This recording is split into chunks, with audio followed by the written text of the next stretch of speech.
Level 1. The hostage. You are 11 years old. Your father holds your shoulder at the border of his kingdom. His grip is tight, too tight. He's not holding you close. He's letting you go. Two Ottoman soldiers step forward. They don't grab you. They don't need to. Your father just traded you for a peace treaty. You and your younger brother Radu. Two sons for one alliance. Two boys for a few more years of survival. The ride to Adrianople takes weeks. The Ottoman capital is enormous. Minarets stretch above marble courtyards. Fountains run with clean water. Your father's palace in Wallachia was cold stone and mud floors. This is something else entirely. But don't be fooled. This is a prison. A beautiful, sprawling, golden prison. You're a hostage, a guarantee. If your father breaks his word to the Sultan, you die. It's that simple. They train you alongside Ottoman boys. Archery, horsemanship, military strategy. You learn Turkish. You study the Quran. Your brother Radu adapts too well. He smiles at the Ottoman court. He laughs at their jokes. He starts dressing like them, talking like them, praying like them. Within 2 years, Radu is more Ottoman than Wallachian. You watch this happen. You say nothing, but something hardens inside your chest. A wall goes up that will never come down. 4 years in this golden cage. 4 years watching how the largest empire on earth controls its subjects. Fear, spectacle, public punishment, absolute unquestioned authority. You don't just learn their language. You learn their methods. You memorize every single one. The Ottomans are teaching you how empires use terror. They have no idea what they're building. Level 2. The exile. You are 17. The Ottomans release you, not out of kindness. Your father is dead. You ride back to Wallachia expecting a throne. What you find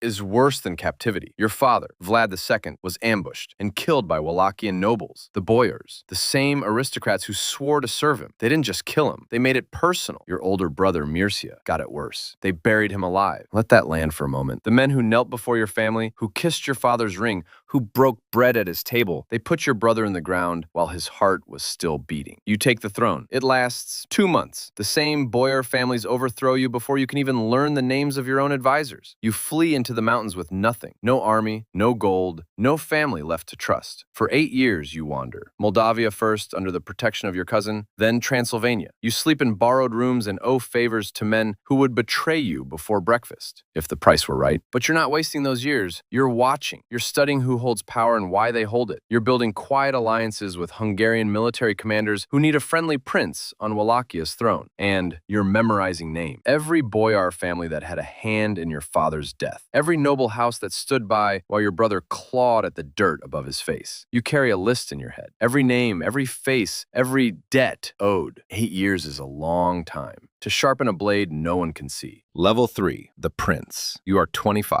With Hungarian backing and a borrowed army, you storm Wallachia and take the throne by force. This time, you are not the boy who fled into the mountains. This time, 8 years of exile have burned away everything soft inside you. Your first move is a masterpiece of calculated brutality. It's Easter Sunday, 1456. You invite every boyar family in Wallachia to a grand feast at your palace in Targovište. They come dressed in their finest robes, silk, gold thread, jewels, passed down through generations of treachery. They eat your food, they drink your wine, they smile at you across the long table. You smile back. Then you ask them a simple question. How many princes have you served in your lifetime? The answers come easily. 10, 15, 20, some proudly say 30. They wear the number like a badge of honor. Proof of their survival instincts. Proof of their importance. It proves something else entirely. It proves they discard rulers like worn-out boots. Your father was just another name scratched off a list. You give the order. The older boyars are seized on the spot and executed outside the palace walls. The younger ones, along with their wives and children, are marched 50 miles north to the ruins of Ponari Castle. In their Easter clothes, through spring mud, they are forced to rebuild the fortress, stone by stone, until their silk robes hang in tatters and their soft hands bleed against the rock. According to historical accounts, many of them die on that march. Wallachia's entire treacherous noble class is broken in a single night. You sit alone in the Great Hall afterward, wine untouched, candles burning low, and you feel something that surprises you. Not guilt, not horror at what you've just done, satisfaction. Clean, cold, surgical satisfaction. The people who killed your family just attended their last supper. Level 4. The Lawgiver. You are 26. The throne is yours. The traitors are broken. Now comes the harder part. A kingdom without order is just land waiting to be stolen. Wallachia has been bleeding through crime, corruption, and cowardice for decades. Boyars skimming taxes, merchants cheating customers, officials taking bribes with both hands. You've watched your entire life what happens happens to weak rulers. You've watched them buried. You decide the punishment for every theft, impalement, bribery, impalement, lying to your prince, impalement. Your justice isn't subtle. It doesn't have to be. You place a golden cup beside a public fountain on the road into Targovishte. No guard, no lock, just the cup. It stays there for years. Not one person touches it. They know what touching it means. Fear is the most efficient law ever written. You also appoint new men to your council, not the old boyar blood with their ancient grievances and older debts. You elevate free peasants, soldiers, men with calloused hands and nothing to lose but your favor. They owe you everything. That means they'd die before they'd betray you. The kingdom starts to breathe. Markets open, roads are safer, travelers pass through without being robbed. You've taken the most violent place in Eastern Europe and made it function through sheer, cold, calculated terror. But order inside the walls means nothing if the empire outside them is circling, and it always is. Level 5, the Defender. You are 30. The Sultan has had enough of you. Mehmed II, the man who cracked Constantinople open like an egg 9 years ago, sends envoys to Targovishte. Their demands are simple. Pay the 10,000 gold ducat tribute you've been withholding since 1459. Send 500 young Wallachian boys to be trained as Ottoman janissaries. Show up personally in Constantinople to kiss the Sultan's ring. You look at the envoys. You think about your brother Radu still at that court, still smiling for the men who held you both in a golden cage for 4 years. Then you have the Ottoman officials seized. You don't just execute them. You impale them. You nail their turbans to their skulls first, because they refuse to remove them in the presence of a prince. The heads go back to Constantinople on stakes. Then you go further. You speak fluent Turkish. You've spoken it since you were 12. In February 1462, you disguise yourself as a Turkish soldier, ride straight to the fortress of Giurgiu on the Danube, and, in perfect Ottoman Turkish, order the garrison commander to open the gates.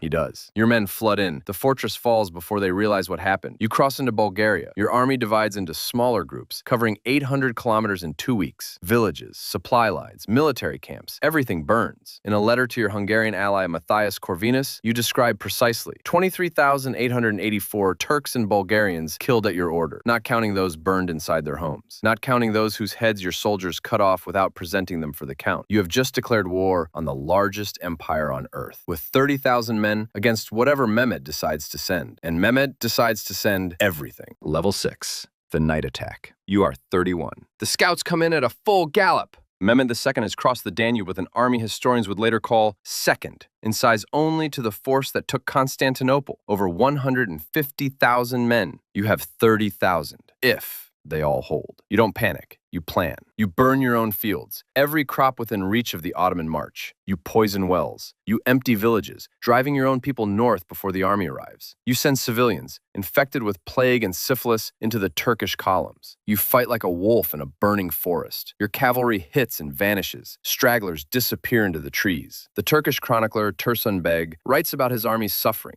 With no water and no food, under a sun so brutal you could cook food on their chainmail. By June 17, 1462, Mehmed is outside Targovishte, and his army is exhausted, sick, and humiliated. You decide the only way to end this is to kill the Sultan himself. That night, you disguise yourself and your cavalry as Turkish soldiers. You ride straight into the Ottoman camp in the dark. Inside the chaos you create, screaming, fire, blades in the dark. Confused Ottoman units start killing each other, but you miss his tent. The Wallachians attack the vizier's quarters instead of the Sultan's. Mehmed is alive.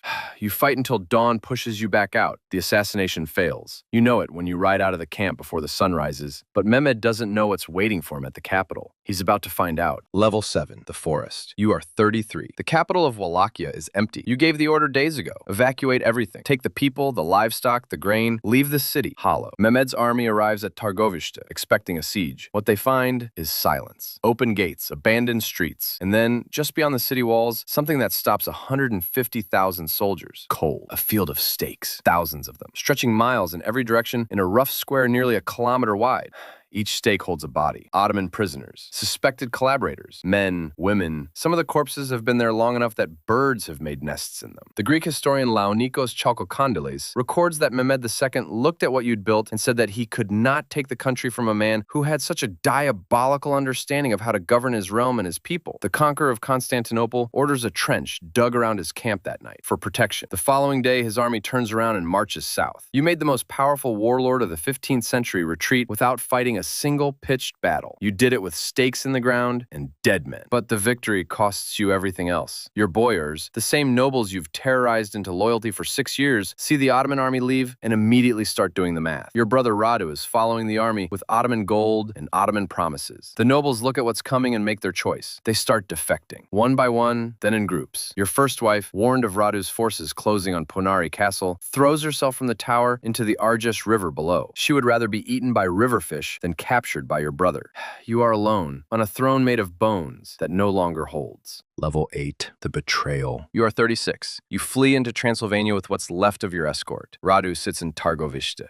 Your kingdom is gone, for now. You go to the one man who can help you take it back, Matthias Corvinus, King of Hungary, your formal ally, the man Pope Pius II just sent 40,000 gold florins to, specifically to fund a crusade against the Ottomans, with you leading the charge. You wrote to Corvinus yourself, told him you'd broken the peace with Mehmed for his honor and for the Holy Crown of Hungary. You've been fighting his war. Now you need his army. You meet Corvinus in Brasov in November 1462. He has you arrested. His Czech mercenary commander, John Jiskra of Brandis, seizes you near Rukar. No trial, no explanation that makes sense. Corvinus presents 3 letters to Pope Pius II, allegedly written by you, claiming you offered to join your army to Mehmed's in exchange for your throne back. The letters say everything, except the truth. Historians would later note the clumsy wording, the meek submission, completely unlike your known character, and the poor Latin. Most agree they were forgery, probably written by a Saxon priest from Brasov, the same city whose merchants you raided for sheltering your rivals. Corvinus keeps the Pope's 40,000 florins. He uses them to buy back the Holy Crown of Hungary from the Holy Roman Emperor. The crusade that was supposed to happen quietly disappears. Pope Pius II demands an explanation. Corvinus ignores him. The Pope sends an investigator. Corvinus fires every cardinal at his court. Even Corvinus's own court historian, Antonio Bonfini, admits the reason for your imprisonment was never actually clarified. You spent 6 years rebuilding a kingdom from ashes. You personally put 23,884 Ottoman soldiers in the ground. You made Mehmed II turn an army around with nothing but fear and corpses. And the man you were protecting chains you in a summer palace on the Danube. The same lesson your father never learned is the one you've been teaching your whole life. Trust is a gate, and every gate eventually opens to the wrong person. Level 9, the prisoner. You are 38. Then 39, then older, then much older. Visegrad, the royal summer palace of Matthias Corvinus, sits above the Danube on a hill in Hungary. It has 350 rooms and hanging gardens and everything a prisoner with a title might need to forget who he used to be. You do not forget. A Russian ambassador at court reports that you spend your time capturing birds, cutting off their heads, plucking their feathers and setting them aside. An Italian bishop writes that you catch mice, cut them into pieces, and impale their bodies on tiny bits of wood, tiny stakes, like the ones outside Targovishte, like the ones in Bulgaria. Some men pace a prison cell. You build miniature forests of the impaled and stare at them until the guards change. Corvinus uses you. When Ottoman diplomats arrive to negotiate an armistice, he has you present in the room, visibly, deliberately. The envoys arrive from the most powerful empire in the world, and they look at you sitting there, and they freeze. Mehmed II has not forgotten what you built outside his capital. News of your presence at that table travels back to Constantinople like a war warning. You are still useful. You're just useful in a different way now. Around 1465, you convert to Catholicism, a political gesture. You understand what it costs, and you pay it anyway. You marry Justina Szilágyi, a noblewoman from Corvinus's own family circle. You father children in a palace where you are not permitted to leave. Meanwhile, across the German printing presses, the first bestsellers in European history are being produced. Pamphlets with titles like The Frightening and Truly Extraordinary Story of a Wicked Blood-Drinking Tyrant called Prince Dracula. The Saxons who sheltered your enemies, the same ones who likely wrote those forged letters, are building your legend into something monstrous and selling it by the thousands. The world is learning who you are from the people who had every reason to lie about you. 12 years pass. Mehmed invades Moldavia in 1476. The balance of power shifts again. Stephen III of Moldavia needs a reliable ally on Walachia's throne. He requests your release. Corvinus agrees. The wheel turns. You're walking out of the palace on the Danube, 44 years old. 2 decades of war and exile and captivity ground into your face. You fight for Corvinus in Bosnia first. Mass impalements. Same method. Unchanged. Some men soften in captivity. You sharpened. Level 10. The final reign. You are 45 one last time.